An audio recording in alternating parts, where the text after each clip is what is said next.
স্থানীয় সময় রোববার রাতে ভারতের অমৃতসর বিমানবন্দরে পৌঁছায় অবৈধ অভিবাসীদের তৃতীয় দফার ফ্লাইটটি। দেশে ফেরা এই ১১২ জনের মধ্যে বেশিরভাগই পাঞ্জাব, হরিয়ানা ও গুজরাটের বাসিন্দা।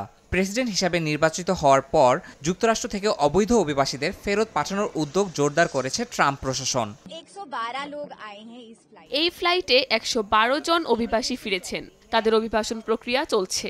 আমরা তাদের খাবারের ব্যবস্থা করেছি, পাশাপাশি শিশুদের জন্য ডায়াপার ও দুধের ব্যবস্থাও করা হয়েছে। এছাড়াও তাদের বাড়িতে ফেরানোর জন্য প্রয়োজনীয় ব্যবস্থা গ্রহণ করা হয়েছে। তবে অভিবাসন প্রক্রিয়া সম্পন্ন করতে কিছুটা সময় লাগবে।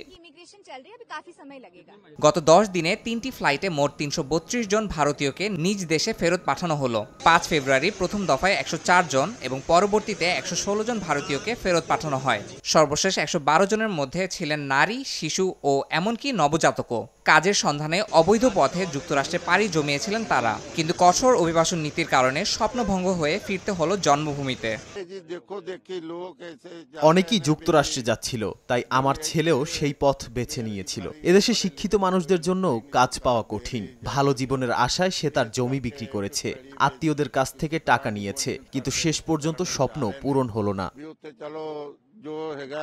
এদিকে মার্কিন প্রেসিডেন্ট ডোনাল্ড ট্রাম্পের সঙ্গে দ্বিপক্ষীয় বৈঠকের পর ভারতীয় অভিবাসীদের অপমানজনকভাবে দেশে ফেরত পাঠানোয় প্রধানমন্ত্রী নরেন্দ্র মোদীকে নিয়ে শুরু হয় তুমুল সমালোচনা। মোদীর সফরকে ব্যঙ্গ করে কার্টুন ছাপায় বিকাতার নামে দেশটির একটি সংবাদ মাধ্যমের ওয়েবসাইট ব্লক করে দেওয়ার অভিযোগ উঠেছে। ইয়াসিন মোহাম্মদ জিসান, সময় সংবাদ।